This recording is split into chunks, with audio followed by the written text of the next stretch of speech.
राधे राधे महाराज जी।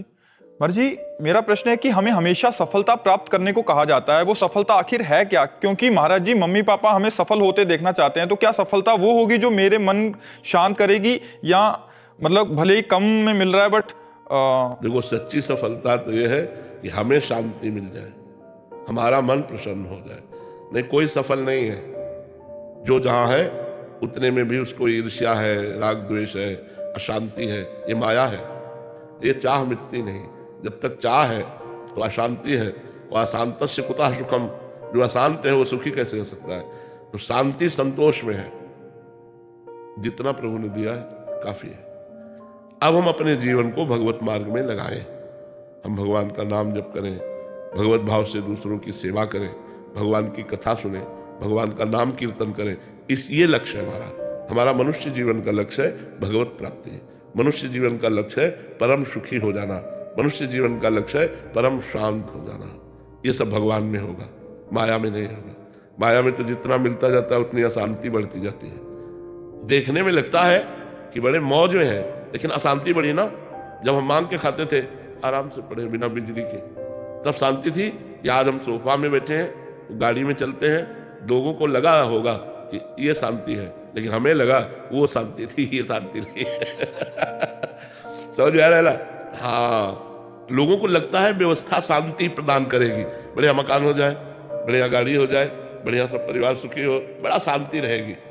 और ये सब हो जाए फिर हमें बताना कब शांति रहेगी, क्योंकि हम दोनों पक्ष से देखें। तो अगर वास्तविक पूछो तो शांति उसी में है कि साईं इतना दीजिए जाबे कुटुंब समाए और मैं भी भूखा ना रहूं, साधु ना भूखा जाए। ज्यादा मांग करने से अशांति बढ़ती है।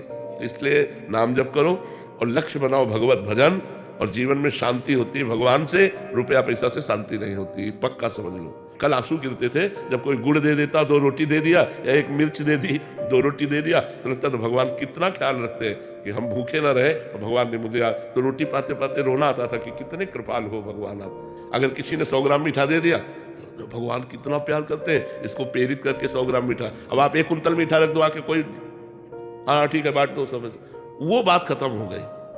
हर चीज में जो सुख हमने उस पक्ष में देखा, यद्यपि वो पक्ष आपके देखने में बड़ा कष्टप्रद था। हमारे पास ओढ़ने के लिए कंबल भी नहीं था, हम टाट ओढ़ते थे, जो बोरा गेहूं के हैं वो ओढ़ते थे सर्दियों के समय। तो हम शांति किस में मानते हैं? भगवान के द्वारा दी हुई अव्यवस्था में। अव्यवस्था में, व्यवस्था में नहीं। हम तो कहते हैं कि धन्य है वो संत जो अपना जीवन अव्यवस्था में व्यतीत करके पधार गए, कभी व्यवस्था संसार की स्वीकार ही नहीं की। तो जीवन उनका परम धन्य, क्योंकि अव्यवस्था में देखा है भगवान का प्यार। और अब जो है वो तो माया का सब खेल है। इससे हमसे कोई मतलब, हमें कोई महत्व तो नहीं इन सब का, क्योंकि हम जानते हैं सब कूड़ा करकट भगवान की माया ने फेंक दिया। ले खिलौने खेलो, राम भजे थे चतुर नर, जो भगवान का भजन करते हो माया के खिलौनों में नहीं खुल रहे। तू अपना खेल विस्तार करती रहे और मैं अपनी जगह हूँ, अपनी जगह ही हूँ। हम उतना स्वीकार किए जितने में आवश्यकता है, अन्यथा ये सब नरक है। आपको लगता होगा ये सब नरक है, कुछ नहीं, ये सब माया कृत। बड़े बड़े सम्राट आए और भोग भोग कर मर के चले गए, आज उनका केवल इतिहास में नाम लिखा हुआ है, कहीं उनका परिचय नहीं है।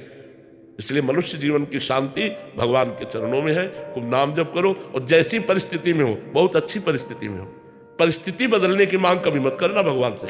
व्यवस्था और भजन अलग बात है, अव्यवस्था में भजन होता है। विपत्ति में जो भगवान की पुकार होती है वो पुकार संपत्ति में नहीं होती, ध्यान रखना। जब कोई नहीं पूछता और 4 गाली लोग देते हैं, और फिर एकांत में बैठकर जब भगवान के लिए रोना आता है, तब लगता है नाथ मेरा इस जगत में कोई नहीं, कुछ नहीं प्रभु, मैं तो भिखारी आपके केवल चरणों का हूं। वो जो भाव है, भगवान बड़ी कृपा करते हैं उन संतों पर जिनको जीवन में कभी भोग नहीं देते और वो भजन करके भगवान को प्राप्त हो जाते हैं। प्रणाम है उन संतों के चरणों में।